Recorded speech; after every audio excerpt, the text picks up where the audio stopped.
नमस्कार विद्यार्थी मित्रांनो, स्टडी फ्लो अपडेट्स या तुमच्या यूट्यूब चॅनलवर तुम्हा पुन्हा सर्वांचं एकदा मनापासून स्वागत आहे. तुम्हा सर्वांसाठी विशेषतः MPSCची तयारी करणाऱ्या विद्यार्थ्यांसाठी आज मी एक अत्यंत महत्त्वाची अपडेट घेऊन आलेलो आहे. MPSCने नुकतेच गट क सेवा संदर्भात एक नवीन प्रसिद्धीपत्रक जारी केलेलं आहे. चला तर मग या अपडेटमध्ये काय महत्त्वाचे आहे ते सविस्तर समजून घेऊया. चॅनलवर नवीन असाल सबस्क्राईब करून बेल आयकॉनवर प्रेस करा. ऑफिशियल PDF डॉक्युमेंट सर्क्युलर्स मिळवण्यासाठी डिस्क्रिप्शनमध्ये पहिली लिंक आहे, त्याला क्लिक करून रीड करू शकता. तिथूनही मिळू शकता. नाही मिळालं तर डिस्क्रिप्शनमध्ये WhatsApp टेलिग्राम ग्रुप आहे, तिथूनही ग्रुप जॉईन करू शकता.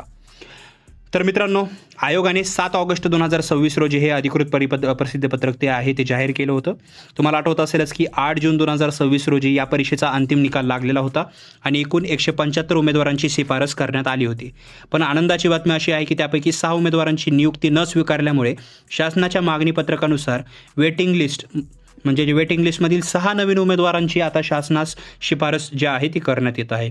यामध्ये उमेदवारांचे पसंतीक्रम विचारात घेण्यात आलेले नाही आहेत. त्यामुळे नियुक्ती प्राधिकरणनिहाय स्वतंत्र याद्या ज्या आहेत त्या आयोगाच्या संकेतस्थळावर प्रसिद्ध करण्यात आलेल्या आहेत. आता आपण प्रत्यक्ष निवड झालेल्या काही उमेदवारांची यादी पाहूया. जाहिरात क्रमांक तुम्ही पाहू शकता. Government pleader high court appellate side Mumbai या विभागासाठी 5.5.1 खालील 2 उमेदवारांची निवड करण्यात आलेली आहे. पहिले उमेदवार आहेत सदगीर कांतीलाल वामन, NTC या प्रवर्गातून आहेत. दिव्यांग GRB 162 गुणांसह शिफारस झालेली आहे. आणि दुसरे उमेदवार आहेत उमेश काशीराव पाटील, ज्यांची OBC प्रवर्गातून जे आहे 133.50 गुणांसह शिफारस झालेली आहे. एक सर्व्हिसमॅन आहेत हे. तसेच government pleader high court appellate side इथं जर पाहिलं तर पाटील संकेत संभाजी यांची OBC प्रवर्गातून म्हणजे जनरलमधून 269 गुणांसह निवड करण्यात आलेली आहे.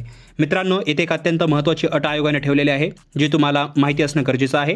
ही शिफारस अंतिम नसून नियुक्तीपूर्वी शासन स्तरावर तुमच्या मूळ प्रमाणपत्राची तपासणी केली जाईल. जर तुम्ही अर्जात दिलेली माहिती खोटी आढळली किंवा आवश्यक कागदपत्रे वेळेवर सादर केली नाहीत तर तुमची उमेदवारी कोणत्याही टप्प्यावर रद्द होऊ शकते.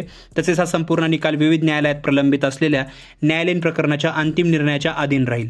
तर मित्रांनो, ज्या विद्यार्थ्यांची प्रत्यक्ष यादीतून निवड झालेली आहे त्या सर्वांचे खूप खूप अभिनंदन.